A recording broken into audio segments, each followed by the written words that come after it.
We've been on a journey the past few weeks. We've been on an Easter journey that's taken us all the way through Holy Week, and now we're back to those stories from the Hebrew Bible.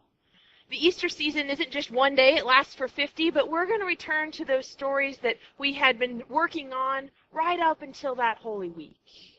And this morning, as Kate mentioned, we are going to be diving into the first stories about the kings. We're going to look at the last judge, Samuel, and the first king, Saul, and we're going to have help this morning because those stories are thick and heavy and weighty, and so we're bringing back the Lego Brick Testament.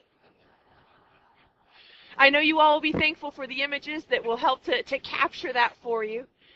And I invite you this morning to join me, first of all, in a word of prayer.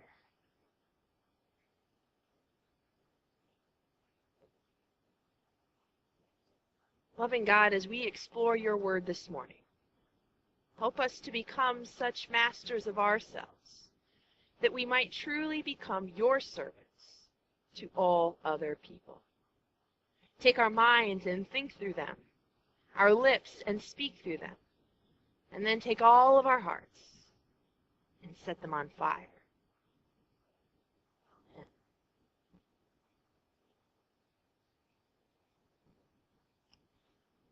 If you've ever had someone try to convince you to do something that you didn't really want to do, then you've probably experienced peer pressure, right? And a lot of times we think about peer pressure as it relates to young people, to children who gang up with the bully to pick on somebody else, to teenagers who cave in to sex or drugs or alcohol, to young adults who want the latest gadget or the biggest house or the newest and fanciest car. But in reality, all of us, even those of us near the end of our years, deal with peer pressure. We want to fit in. We care what other people think about us. Some of us, and I'm not going to name any names, have maxed out credit cards trying to keep up with the Joneses. Others of us have tried to do things to fit in. We've cast our votes like other people because we feel the pressure from them. Other times we kind of join in that mob mentality and do a certain thing because everybody else is doing it. What others think about us truly shapes who we are. And this morning's stories about Samuel and Saul, the people of Israel could be poster children for peer pressure. They are all about the mob mentality today, all about thinking they know what's best for themselves. They find themselves again under the rule of judges, and they keep getting picked on by their neighbors. They keep losing battles. They keep getting taunted and tormented, and they think it's because they don't have a fearless king like all those around them. In reality, we know it's because they're not being obedient to God, but that's not how they see it. They see that mob mentality of we want to be like everybody else. We want a king to rule us. And so that's what they demand of Samuel today. And Samuel warns them, this isn't going to be a good gig, my friends. This king is going to be a very bad idea. God should be your king. But once again, the people won't listen. Samuel's family himself, he knew what peer pressure was all about because his mom had faced taunts and being picked on by his father's other wife, Peninnah. You might remember that wonderful story about Hannah. Anybody remember the story of Hannah? And how she was barren, and that's why Peninnah, her husband's other wife, used to pick on her mercilessly. And as Peninnah would come, is there any way that we can see the Lego people for the choir? The choir can't see the Lego people. Is it possible? I know. I really want them to be able to see the Lego people and not me. They're fine with my backside. So anyway, let's try to see if the choir... There we go! Yay! Okay, so there's Peninnah, and she is mercilessly picking on Hannah because Hannah can't have any kids. She's taunting her. And so every year they would go up for this annual sacrifices at Shiloh and worship the Lord. And once again, Peninnah is taunting Hannah, and in her grief and her sadness, she goes and she begins to pray. And she's weeping, and she's down on her knees, and her mouth is moving, but no words are coming out. And then the priest Eli sees her, and he thinks, you're drunk. How long are you going to be drunk, woman? Get rid of your wine. Look at you with your mouth moving and no words coming out. And Hannah says, I'm simply in that much sorrow. I'm so grieved that I cannot have any children. And Eli reminds her that the Lord has heard her prayers that day. And Hannah promises that if she is to bear any children, especially a son, she will dedicate him to the Lord, much as Samson's mother did for him, as a Nazirite, and not cutting his hair and making him holy. And so this is exactly what happens to Hannah. She goes from that place, she conceives and bears a son, Samuel, and when he's weaned, she brings him back to the temple and dedicates him to the Lord. And Samuel spends his life in the temple. He's being raised with Eli the priest and is serving him, and he's ministering before God. And the scripture tells us that the word of the Lord was rare in those days. That means that the people were being really rebellious, right? And they've turned a deaf ear and they're not able to hear God anymore. And the little boy Samuel is sleeping one night, and he hears a voice call, "Samuel, Samuel." And he gets up and he runs to the priest Eli and says, "Here I am. You're calling me. What do you need?" Eli said, "I didn't call you. Samuel, go back and lie down." The same thing happens again. And finally, the third time, Eli realizes it must be the voice of the Lord calling Samuel. And so he tells Samuel, "Go back and lie down again. And when you hear that voice, say, 'Speak, Lord, for your servant is listening.'" And Samuel does this, and God gives Samuel a hard word to tell his mentor, Eli. Eli's family has been very rebellious, and Eli's sons have disobeyed God, and bad things are going to come upon them. And young Samuel has to bear this news to his mentor, who amazingly accepts it with a word of grace. And from then on, Eli continues to prophesy. The Lord is with him even as a young boy, and the scripture says none of his words fall to the ground, which means that everyone hears the voice of the Lord through Samuel. All the things that Samuel has to say. And as Samuel grows up and becomes an adult, he's going to be known not simply for these moments as a little child where he heard God's voice, but also for being willing to speak the truth to the people, even when they don't want to hear it. And when Samuel is an adult, he will find that the people of Israel are being taunted once again by their enemies, the Philistines. And they're going to lose a terrible battle. And Eli's sons are going to be killed, and the Ark of the Covenant is going to be captured. And you remember, this very presence of God is in that Ark of the Covenant, right? And the Philistines march off with it into enemy territory. And when Eli hears this news of both his sons and the Ark of the Covenant being stolen, he literally falls off his chair in grief and breaks his neck and dies. It's not a pretty picture for Eli. And it's not a pretty picture for the people of God. They are without the very presence of God in their lives. And the presence of God has gone off into this enemy territory where the Philistines set it up next to an altar of one of their gods. And guess what? God ain't having that. Right? Our God is not going to be mocked by Philistine gods. Right? And so what happens is a statue, right? And it just keels over and crushes and smashes into smithereens on the ground. And then the Philistines still don't get the message. And guess what happens? God inflicts massive tumors on them. Jeannie asked me earlier, what are those Legos with the big chunks coming out of them? Those are tumors, right? God inflicted tumors on the Philistines because they were keeping that very ark captive, And so in the midst of these tumors, right, they decide, we're done with this, because these tumors are very painful. And after 7 months, they said, enough of this. We're taking this ark back to where it belongs. And so they wheel it in on a cart, and they set it before the people of Israel. And for the next 20 years, the people of Israel just kind of look at it. Kind of like you do with that knick-knack that you inherited from your grandma, but you're not quite sure what to do with it. You all have those, I know, because I have these treasures in my house as well. And so the people of God just kind of look at the ark. They don't worship God. They just kind of look at this nice little thing that's, been constructed before them. And that causes some serious problems. You can imagine they start to wander astray. They begin to worship pagan gods again. And the whole time Samuel's saying, hey, folks, come back. Come back. Quit worshiping your pagan gods. Come back to the one true God who loves you and forgives you and will accept you. And they don't listen. The people remain unswayed. They don't think they need God. They think they need a king. And so, as generations pass and Samuel grows old, he appoints 2 of his sons as leaders. And those sons are incredibly corrupt and start accepting bribes. And the people say, enough of this. Grandpa Sam, you're old now. Your sons are some pretty rotten branches off the family tree. And we're not going to have any more of this. And in fact, we are tired of everything you're doing and the way that you're ruling. And so right now, we are going to demand a king. Give us a king. Samuel is very perturbed by this. He's kind of angry and frustrated, but most of all, he's sad. And he goes off and he prays to God, and he hears the voice of the Lord saying to him, Samuel, you got to quit taking this so personally. It's not you they're rejecting, Samuel. It's me. Give them what they want. Give them a king. But warn them that this is not going to be a good deal for them. But give them what they want. So Samuel goes back to the people and he says to them, all right, here's what a king's going to do to you.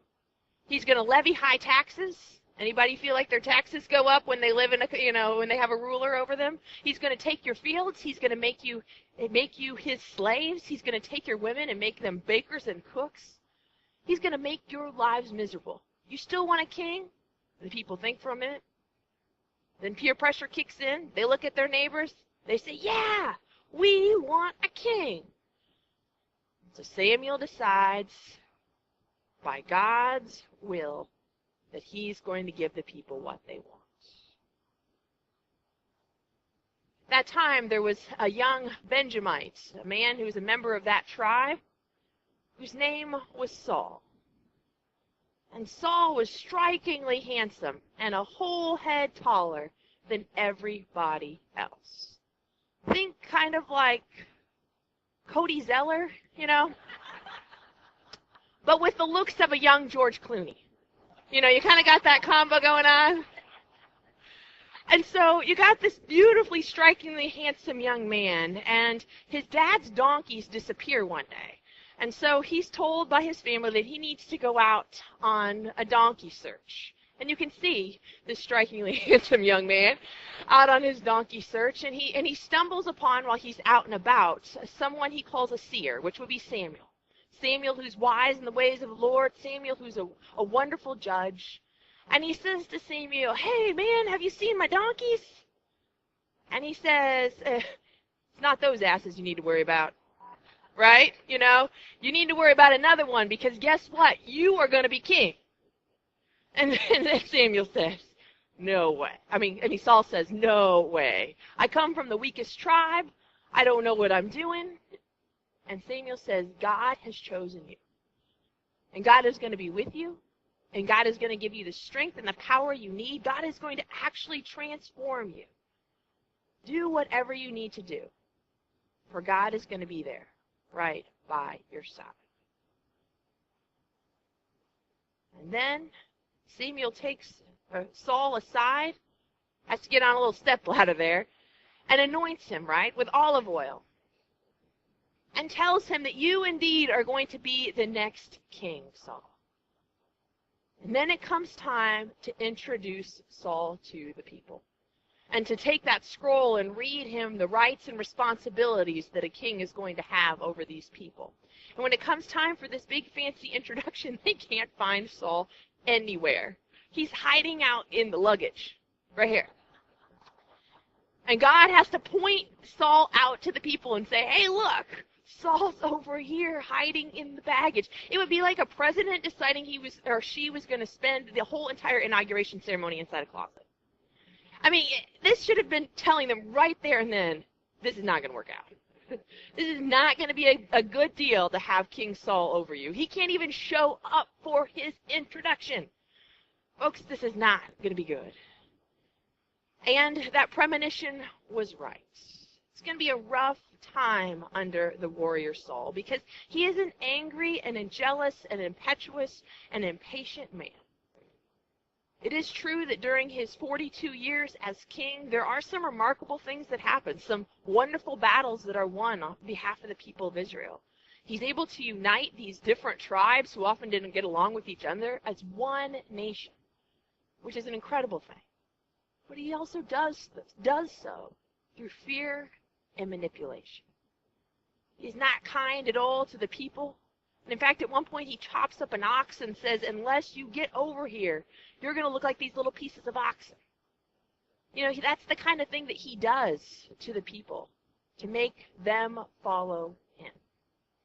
And at one point after a major victory, the people are totally over Saul. And they say to Samuel, give us the people among us who said they wanted a king because we're going to kill them.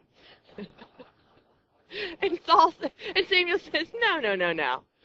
That's not how this works. You were all in this together.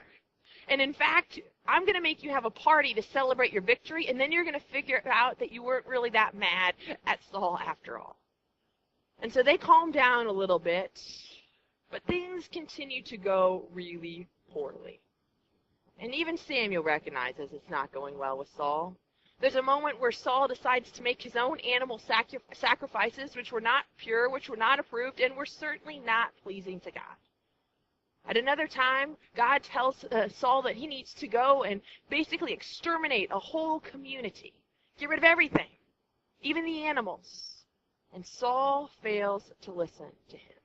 He decides to keep a few cows for himself and to pillage the things from the community that God said for them to get rid of. And Samuel hears that mooing, and he decides, I don't want any more to do with this man named Saul. But you can imagine that God's got a new king in mind. One we'll study next week in King David, but Saul isn't going to go without resistance. Not going to be a pretty scene that happens between David and Saul, and we'll continue to explore that in the weeks ahead. You won't especially want to miss next week when David Westfall will be here, and he'll be doing a dramatic presentation of David's life. And it promises to be a wonderful experience, and I hope you'll invite friends and neighbors to be part of the event too. And yet I don't want to simply say goodbye to Saul this morning by drawing some quick conclusions about his life, some morals to the story, It would be very easy to do that, to say things like, well, how the mighty will fall. Absolute power corrupts, absolutely. It would be very easy to say to the people, well, you get what you asked for. But it's not that simple. Our lives aren't two-dimensional, they're complex. There were lots of different power plays happening at this time, between the people, between God, between Samuel, and ultimately with Saul too. But ultimately, I think this story is about what happens when we assume we know what's best for us. When we follow that crowd mentality instead of listening for the voice of God. We decide that we need someone to rule over us, but we don't quite consider all of the consequences. In our scripture passage today, Samuel reminds the people that there is still hope.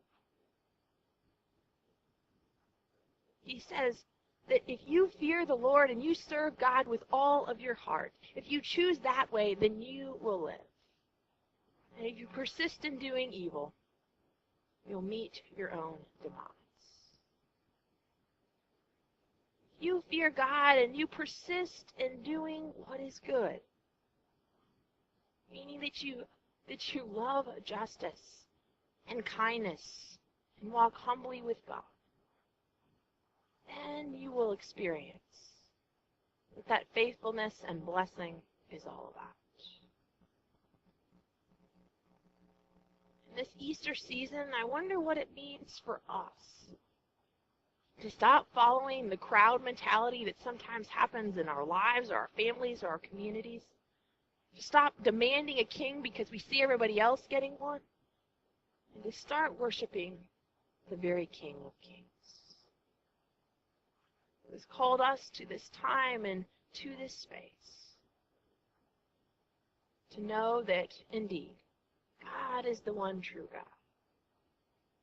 That God's love and justice and mercy are with us all.